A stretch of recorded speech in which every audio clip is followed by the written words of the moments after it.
When Daniel Whitmore drives into Willow Creek Meadows after decades away, he expects silence and memories. What he doesn't expect is a citation threat, before he even parks. The afternoon sun filtered through a haze of late summer heat, giving the quiet street a golden hue. As Daniel steered his Buick Envision past the neatly clipped boxwoods and vinyl-sided homes, a breeze lifted a faded American flag still fluttering from someone's porch post, a leftover from Labor Day. He slowed at the old stone arch that marked the main entrance. The carved date, 1962, was still legible, though softened by years of rain and sun. Daniel pulled to the side, rolled down the window, and reached out to run his fingers across the stone. His thumb paused on a chipped corner as memory tugged at him, a small hand in his grandmother's voice pointing out the blooming dogwoods, her cane tapping the sidewalk rhythmically. He blinked and drove on. Number 118 Willow Lane stood toward the cul-de-sac's end, the house freshly painted in a pale colonial blue.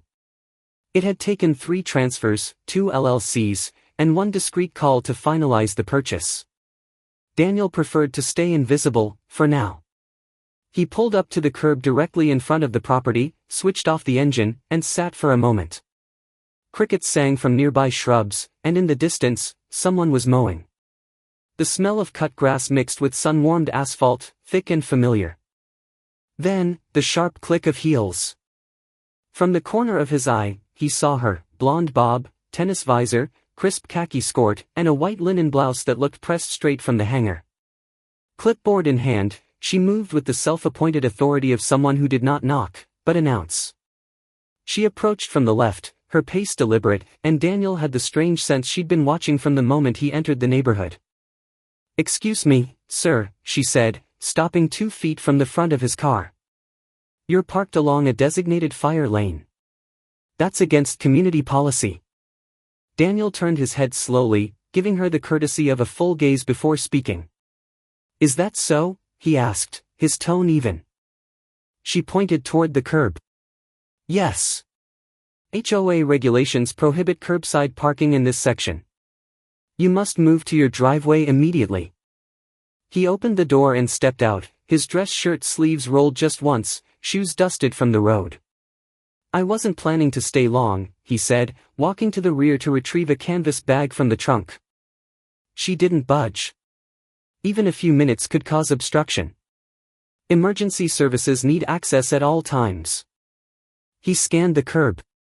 No red paint. No signage. Not even a painted hydrant.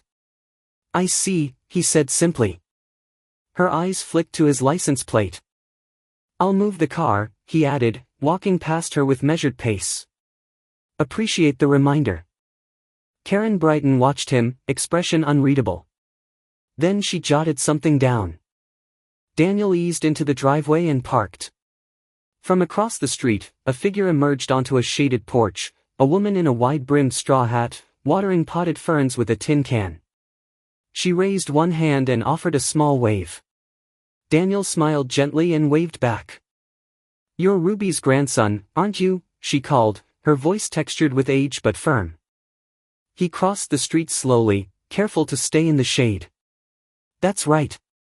I'm Daniel." "I thought so. I was afraid I imagined it." She gave him a long look and then nodded once. "Welcome back. I'm Evelyn Adler.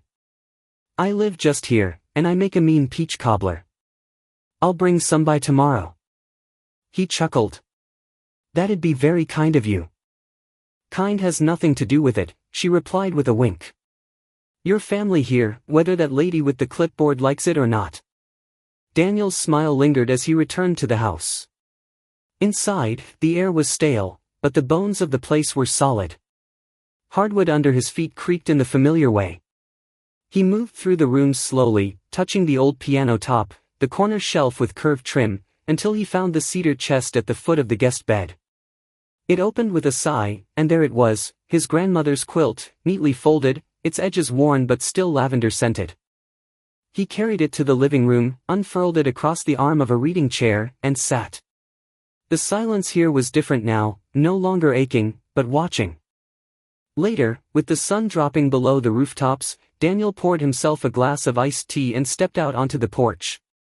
The sky blushed faintly orange, and cicadas throbbed their evening chorus. The wood beneath his feet creaked as he settled into a rocking chair. Across the street, the shadows stretched long, softening the edges of the yards. Then headlights turned the corner. Karen's white Lexus rolled past slowly.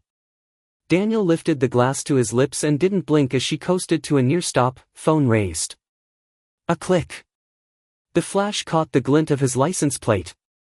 Her car idled a second longer, then moved on. He smiled faintly and mutters, "Some things never change." The next morning, Daniel finds a folded HOA citation slip on his windshield: violation, improper curbside parking. Fine, $75.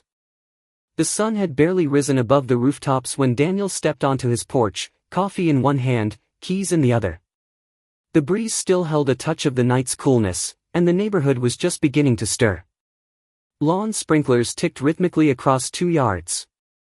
A soft rustle of newspaper delivery echoed down the street. From a few driveways away, an older man in a checkered robe bent stiffly to pick up his mail and gave Daniel a nod. Daniel returned the gesture, then walked down to his car. The Buick sat quietly, dew-dappled. Tucked under the driver's side wiper was a folded slip of paper. He plucked it loose, eyebrows rising as he read the header in bold. Willow Creek HOA violation notice. Infraction, improper curbside parking. Fine, $75. Date, yesterday.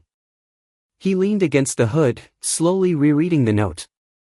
There was no mention of statute numbers, no diagram of the supposed violation, just a one-line offense and a fine. He looked down the block. 3 other vehicles were parked along the curb.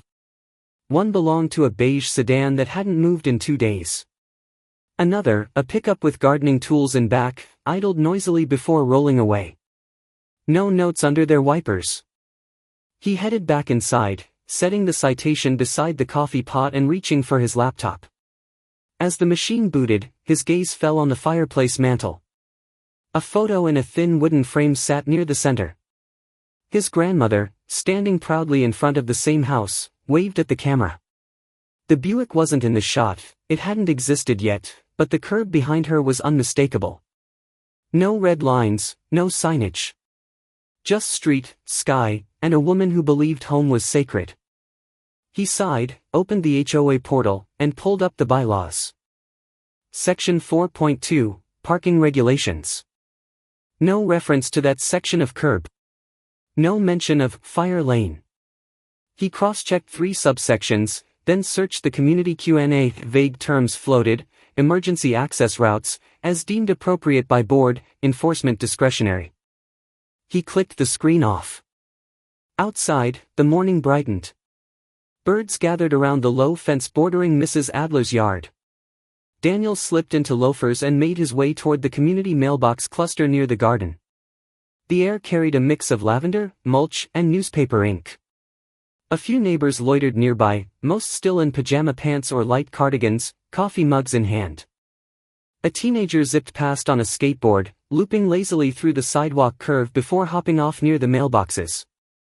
He wore earbuds and a shirt that read Willow Creek Wolves, JV. As he reached for his mail, he glanced up at Daniel with quick curiosity. "Morning," Daniel offered. The teen nodded once. "Karen got you?" Daniel raised an eyebrow. "She gets everyone eventually," the kid added, shrugging, then rolled off without another word. At the mailbox board, Daniel flipped open his box and retrieved a slim envelope and a community newsletter. A notice flapped nearby. Reminder: front yard ornamentation must conform to HOA guidelines. See Karen Brighton for clarifications. He turned at the sound of a throat clearing. Doug Brighton stood leaning against the bulletin board, arms crossed. He wore a zip-up fleece over khakis, a deep frown carved into his forehead. His hair had thinned to pale wisps, and his expression suggested he'd been watching Daniel for several minutes. "You're new," Doug said, not unkindly, but not quite welcoming either. "Sort of," Daniel replied. "Lived here once. A long time ago." Doug nodded, studying him. "You know, folks around here appreciate keeping a low profile." Not shaking the tree. Daniel smiled faintly. I don't shake trees, Mr. Brighton. I just water the ones worth keeping. Doug smirked, but it didn't reach his eyes. Just saying. Karen knows the bylaws. She keeps the place running smooth. So smooth I got a fine for parking on my own street, Daniel said gently. Doug shrugged. Rules are rules. Daniel tilted his head. Are they? Or just suggestions enforced selectively? Doug's mouth opened, but he said nothing. He tapped the notice board once, then turned and walked off toward a black SUV idling nearby. As Daniel started back, he paused by the strip of land across the road from his house. A rectangle of flattened grass, scattered with faded mulch and two rusted posts where a sign once stood. It wasn't landscaped, wasn't fenced, wasn't used. Just space, wasted space. His phone buzzed in his pocket. Daniel, came Gloria's voice, bright as ever. Good morning. You're always up early. I run a company. We don't nap. She paused. Got your message. I ran a search on the property, corner lot opposite your place. Parcel 118B. Privately owned. Zoned for residential or community use. It's on the market. Asking price is negotiable. Daniel looked across the street again, imagining the outline of gravel, the painted lines, the quiet welcome of a sign that didn't threaten. I'm listening, he said. You thinking of parking something bigger than your car? Gloria teased. Thinking about space. The kind people deserve. I'll keep digging. The current owner's a trust in Delaware. Probably flippable. The call ended. Daniel returned home, citation still fluttering on the kitchen counter. He moved it aside and opened the back door, letting the air sweep in. Late that afternoon, he saw Karen again. She stood at the curb with a metal sign in one hand and a mallet in the other. The clang of metal meeting earth echoed down the quiet street. When she stepped back, the words glared beneath the sun. No parking, tow away zone. It faced the exact spot his car had rested the day before. Daniel walked to the edge of his porch, one hand in his pocket, the other loosely at his side. He didn't speak. Karen didn't look up. She returned to her car, opened the trunk, and drove off. He watched her taillights fade around the bend. Then he pulled out his phone and dialed. Gloria picked up on the first ring. Make the offer, he said. Let's not wait. Karen storms across the street in sandals and rage. You can't park there, she snaps. Daniel calmly replies, I own it. The afternoon light slanted golden across Willow Creek meadows, softening every edge except the one slicing through Karen Brighton's voice. Her steps slapped against the sidewalk, sandals flapping in her wake, as she barreled toward the newly cleared lot across from Daniel's house. Just minutes earlier, he had eased his Buick Envision onto the fresh gravel surface, stepped out without haste, and walked a small loop around the edges of the lot, surveying his team's work with quiet satisfaction. The transformation was subtle but undeniable. Where crabgrass and crushed soda cans once collected, there now stood a clean perimeter of compacted earth and crushed stone. A low wooden sign had been staked near the sidewalk, guest parking, by owner authorization. 3 young maple saplings, recently planted, stood behind it, their leaves fluttering as if whispering approval. Daniel turned just in time to see Karen approaching, her eyes wide with disbelief. This is unauthorized, she hissed, gesturing at the lot. You can't just claim community space for personal use. Daniel adjusted his watch. It's not community property, he said gently. Not anymore. Her mouth opened, then closed. Doug arrived seconds later, trotting awkwardly to catch up, his collared shirt half untucked. Karen, let's just hear him out. Daniel remained still. The property was for sale. I purchased it. Through one of my LLCs, to be precise. 7 minutes. Gloria handled the transfer. Karen scoffed. Gloria? As if summoned by name, Daniel's phone rang in his pocket. He answered it on speaker. "Gloria," he said, not looking at the screen. "Would you mind confirming something for us?" Gloria's voice rang out, steady and businesslike. The lot formerly registered as Parcel 118B was transferred to Whitmore Holdings LLC yesterday at 3:22 p.m. All required documentation has been filed. Digital permits are available online at the county registry. We also uploaded hard copies to the HOA portal this morning. Karen's face tightened. "I took the liberty of installing temporary signage to avoid confusion," Daniel added. "As of now, the lot is designated for guest parking at the owner's discretion." A couple walked by on the sidewalk, slowing as they caught the edge of the conversation. Mrs. Adler watched from her porch, glass of iced tea resting on the table beside her. She didn't say a word, just rocked slowly and raised an eyebrow over her glasses. Karen pointed toward the curb with exaggerated drama. "This neighborhood has rules." "Yes," Daniel said, reaching into a folder under his arm. "I agree." He offered her a stapled printout, 3 pages thick. Karen didn't take it, but Doug did, flipping through with a frown. His eyes settled on the HOA meeting minutes from the previous year. "You'll find Section 3.7 outlines land designation for potential community use," Daniel said calmly. "It was tabled indefinitely after the HOA board declined to allocate funds. Page 2 has the signatures. Including yours, Doug." Doug's face blanched. Karen stepped back. "You're exploiting a loophole." "I'm following the rules," Daniel said. "The ones you enforce selectively." From her porch, Mrs. Adler took a sip of her tea, the ice clinking softly in the glass. She said nothing, but her eyes never left Karen. "You might want to review who signed this," Daniel says. Karen goes pale. At precisely 6 p.m., Daniel steps into the community center for the HOA meeting, wearing a navy sport coat and holding a yellow manila folder. The air inside Willow Creek Community Hall was thick with the scent of old carpet, iced tea, and the faint bitterness of stale cookies. Ceiling fans spun slowly overhead, creating more noise than breeze. Rows of gray folding chairs filled the room, many already occupied by residents leaning forward, murmuring behind handouts and crinkling paper cups. Daniel paused in the doorway for a beat, scanning the room. A row of framed portraits lined the back wall, smiling faces from HOA boards past, dating back to the Reagan years. It was the kind of hall where nothing changed unless someone made it. "They never expected you to come in through the front door," Mrs. Adler whispered as he passed, nodding toward the empty seat beside her. Her lips curled in a dry smile as she gestured toward the front row. Daniel gave a soft chuckle and continued forward, settling into the open chair 2 seats from Karen Bryden. Karen sat upright behind a plastic folding table, flanked by Doug and Miss Penn. Her hair was perfect, her white blouse crisp, and her smile tight.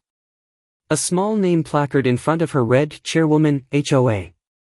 Her fingers tapped restlessly on the wood grain as she reviewed a stack of typed notes. "Good evening," she said into the microphone, her voice carrying just enough edge to sound practiced. "Welcome to our regularly scheduled HOA meeting. Our agenda tonight includes updates on seasonal landscaping, a reminder on community harmony expectations, and," she glanced sideways, "open comments from residents." Polite claps scattered through the room. Daniel rested his manila folder on his lap. Karen began with a list of shrubs scheduled for replacement in the south cul-de-sac, a brief note about mailbox repainting, and a minor admonition about garbage can placement. She was halfway through discussing new mulch options when Daniel raised his hand. "Mr. Whitmore," she said, eyes narrowing. Daniel stood calmly. "I have a question regarding enforcement consistency, specifically, curbside parking citations." Karen's posture stiffened. A few heads turned. Someone in the back coughed. He opened the folder, removed a stack of printed pages, and began walking down the aisle. "I've brought copies of the HOA's official parking policy. I found no restriction against short-term parking on residential curbs without signage. Yet I received a citation last week." He passed out pages as he spoke, one by one.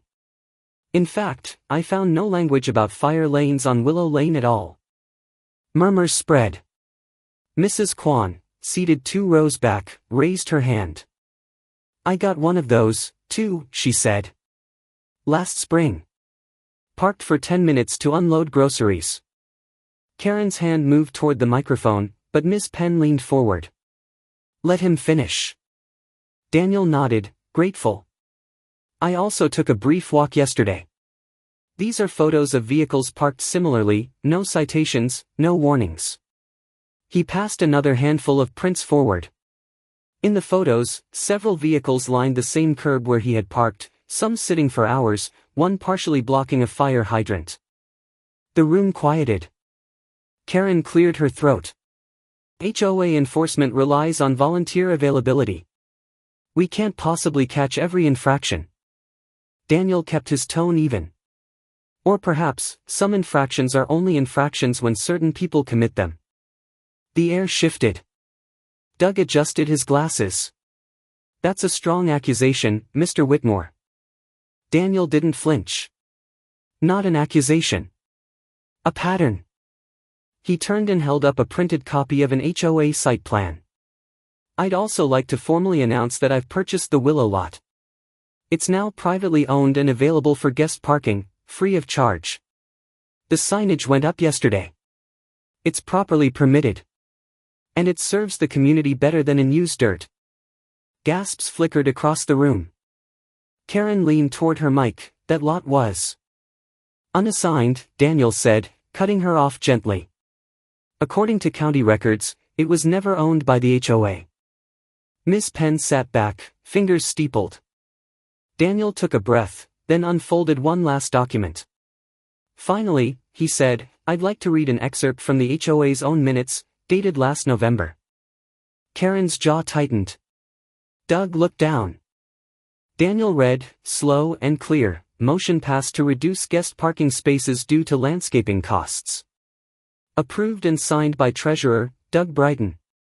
He turned the page outward so those nearby could see the signature. The silence was taut. You might want to review who signed this, Daniel says. Karen goes pale. A blog post titled HOA Showdown, CEO calls out selective enforcement, gets 2,000 shares in a day, and Karen isn't pleased. The china cup trembled in Karen's hand as she scrolled through her phone. Each swipe seemed to tighten the corners of her mouth, her finger pausing on a particularly unflattering image of her mid-sentence, captured under harsh fluorescent lighting at last week's HOA meeting. The headline had teeth. The comments section had claws. And the shares? 2,000 and climbing. Doug leaned back at the kitchen table, sipping orange juice from a glass bearing the Willow Creek logo. It'll blow over, he said without looking up from the newspaper. These things always do. Karen slammed the phone down, rattling the butter dish. It's not going to blow over if he keeps grandstanding at every opportunity. And now the lot. He's building a fan club. Doug shrugged, folding the paper and rising to rinse his plate. Outside, the sound of birds and an occasional leaf blower filtered in through the open window. You're overreacting. She opened her mouth to retort but stopped. Something had shifted. Not just online, but in the air, the way neighbors paused a moment longer when passing each other, the way Miss Penn no longer blindly supported her motions in the meeting. Even Luke, the skateboard kid, had started nodding at Daniel like they were old friends.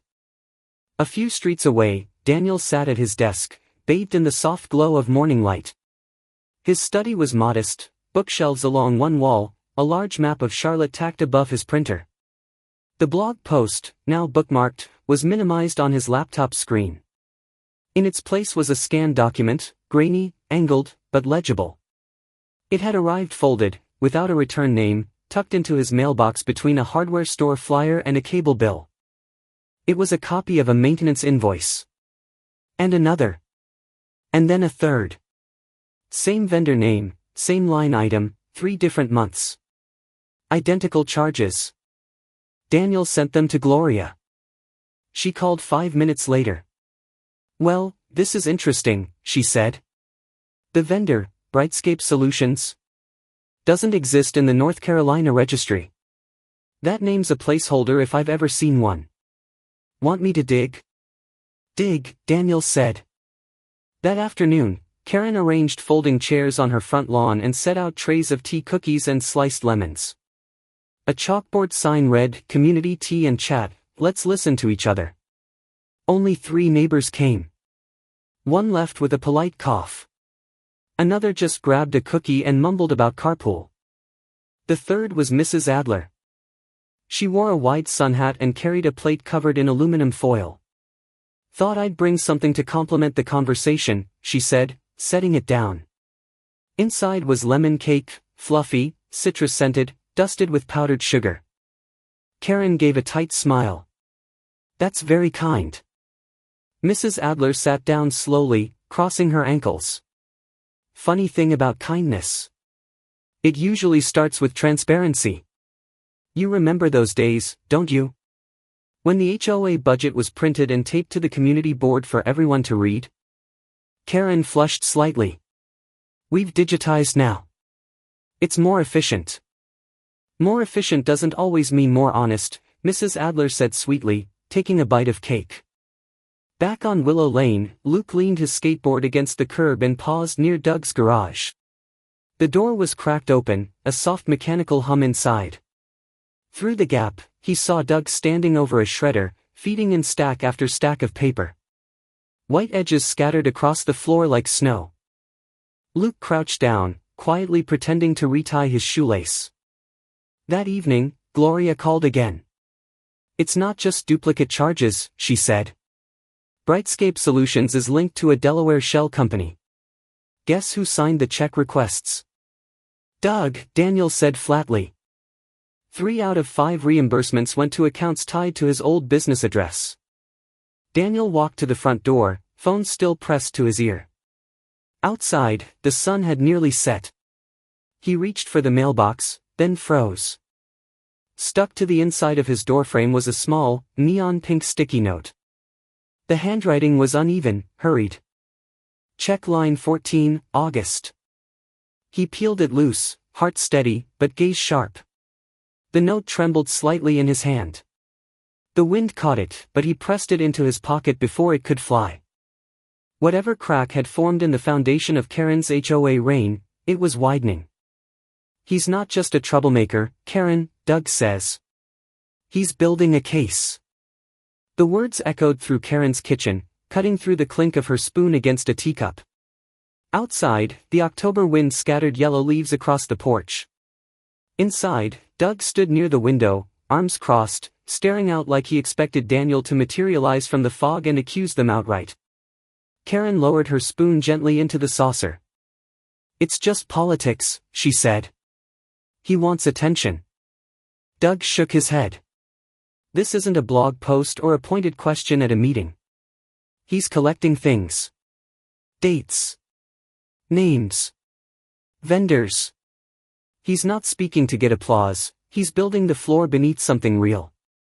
The air inside the HOA office that afternoon was cool and dry. Daniel sat across from Mr. Hutchins, a retired civil clerk who still wore his tie slightly crooked and carried a leather briefcase with faded initials. They were surrounded by boxes of records, some handwritten, some photocopied, most dusty with time. "This one," Hutchins said, tapping a page with his pencil. "Brightscape Solutions. Requisition 3x4, seasonal landscaping. Identical language, no variants." He flipped to another. "And here, same vendor name, but different invoice number. Same amount, same date range." Daniel leaned forward. "And the signer?" "Doug Brighton." "Each time." Hutchins paused. "You've got a pattern. Conflict of interest at minimum. Falsified allocation, if you're lucky. Did I ever tell you how they used to post every invoice on the bulletin board? Folded in half with a paperclip and everything." Daniel smiled faintly. "You did. Twice." That evening, at his kitchen table, he drafted a letter. Simple, respectful, measured. To the residents of Willow Creek. In light of recent concerns regarding financial transparency within our HOA, I am formally requesting an emergency board session to review the handling of vendor contracts over the past 12 months. He printed a dozen copies, sealed each in a hand-addressed envelope, and walked them down to the community mailbox. The moon was out, casting a silver sheen over the sidewalk. He passed Mrs. Adler's porch, empty save for a basket of chrysanthemums. The next morning, Miss Penn called. Her voice was tight but calm. "I read through your documents," she said. "It's compelling. Quietly, I've spoken with a few board members. You'll have your hearing Tuesday evening, 7 p.m. Daniel thanked her. She paused before hanging up. It's long overdue. Meanwhile, Karen's HOA-wide email arrived with the subject line in all caps. Preserving community values in uncertain times. It was 3 paragraphs of vague affirmations, references to outsider agendas, and veiled statements about not letting division take root in our streets. It concluded with a firm reminder of the HOA's authority to maintain neighborhood integrity. The replies, at least the ones that made it back to Daniel, ranged from confusion to sarcasm.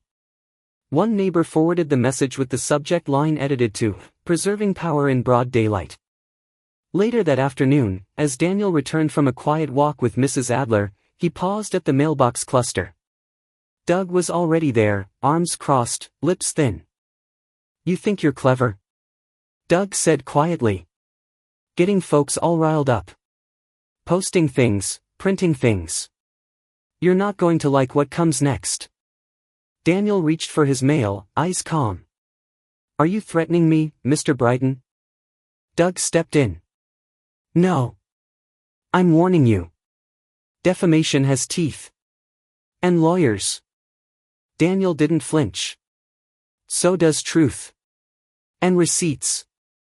Doug's gaze flickered. For a second, his mouth moved as if forming a retort, but nothing came. He turned and walked off without another word.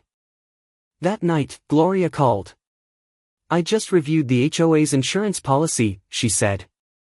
"They're covered for administrative error. Not for financial misconduct tied to family members. If Doug's name is on those checks, the HOA won't shield him." Tuesday came quickly.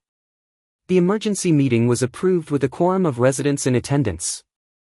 Under soft ceiling lights and with pitchers of water at the ready, Miss Penn opened the session.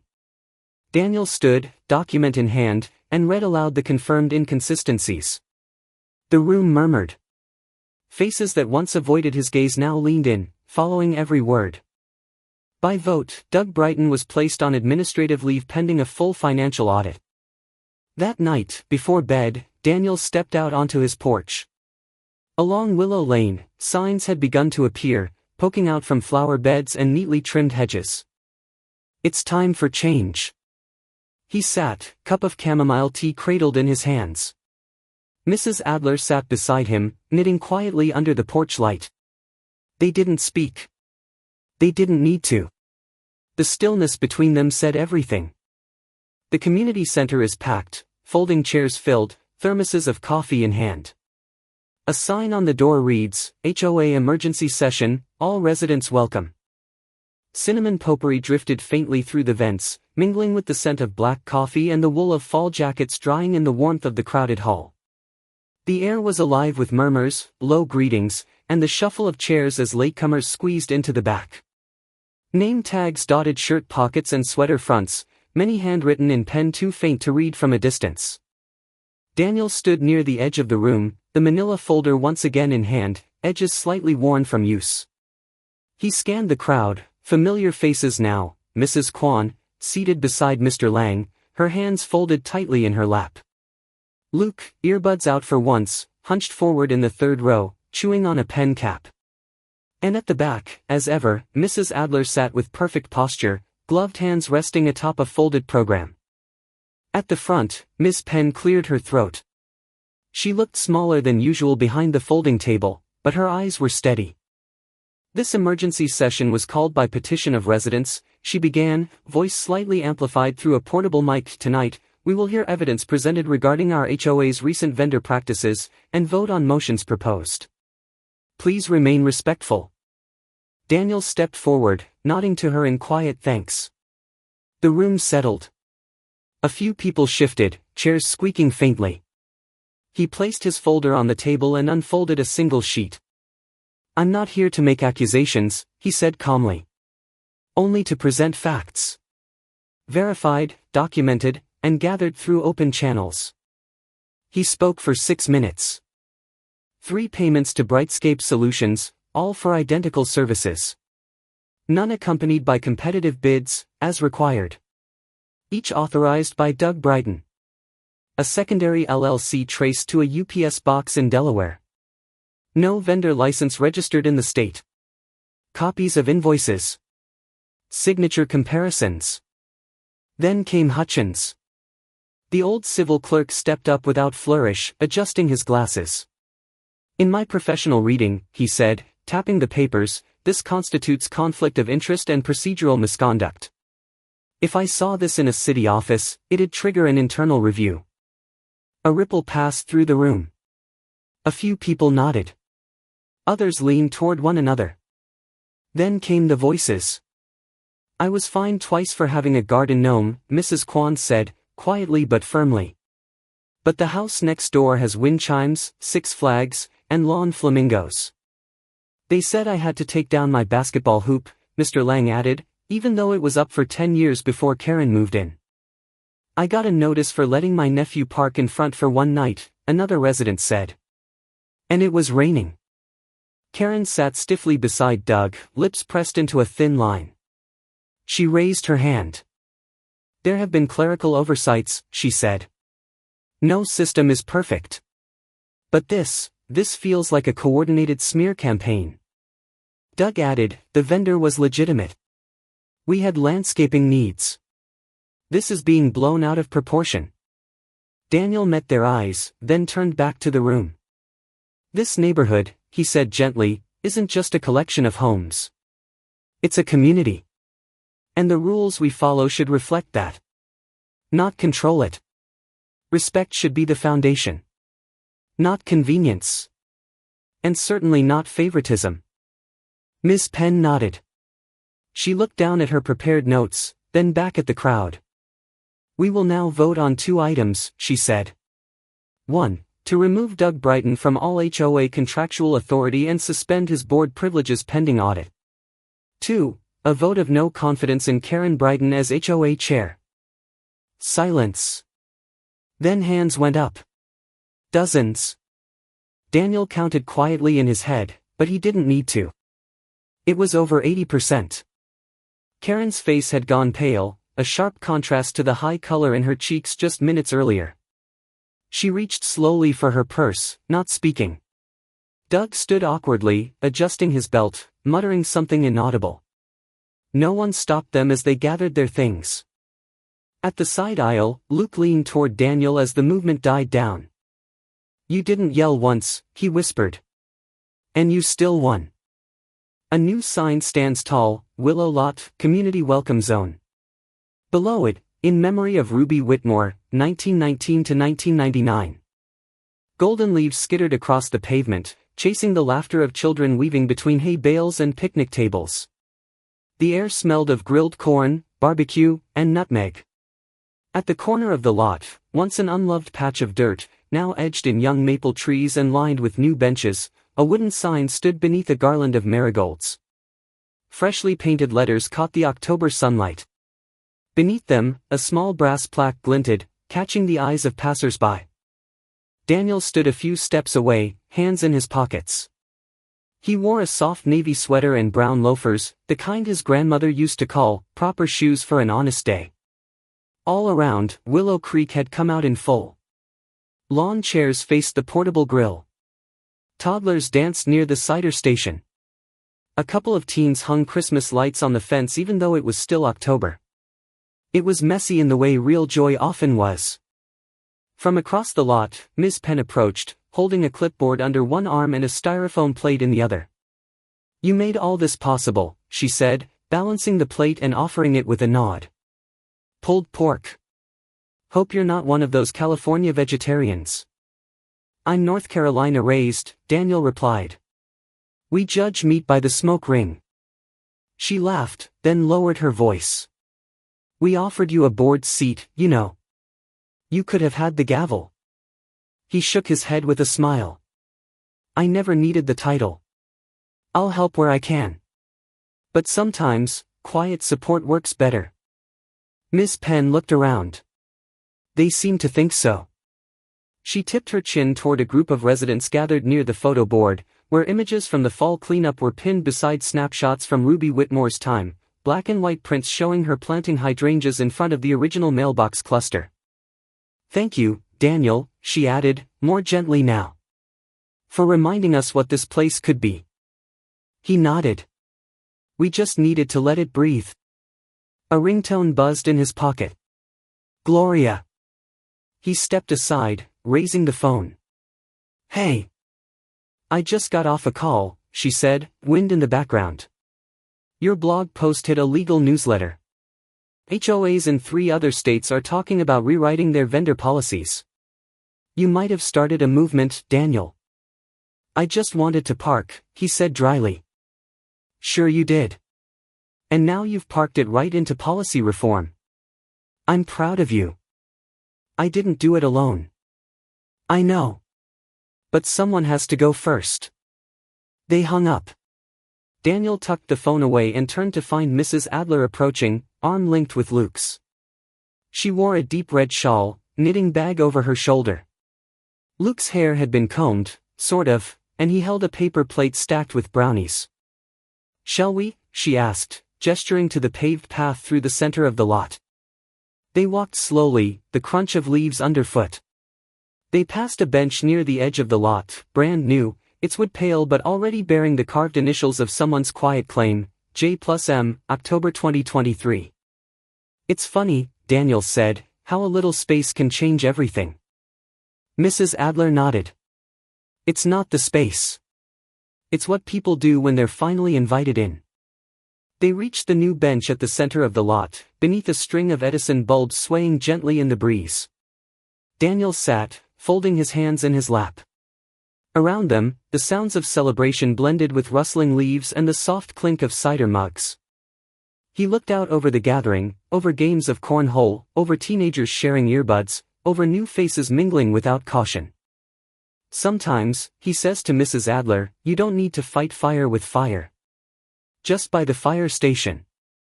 In the quiet after the vote, with laughter returning to porches and the leaves painting the sidewalks gold, Willow Creek felt like itself again, maybe for the first time in years. No one shouted, no doors were slammed, and yet something powerful had shifted, shaped not by outrage but by resolve. When rules serve people, they build trust. When they serve power, they become walls. Daniel didn't demand change, he invited it, and a community remembered how to listen. Sometimes, all it takes is one steady voice to remind the whole neighborhood what fairness looks like.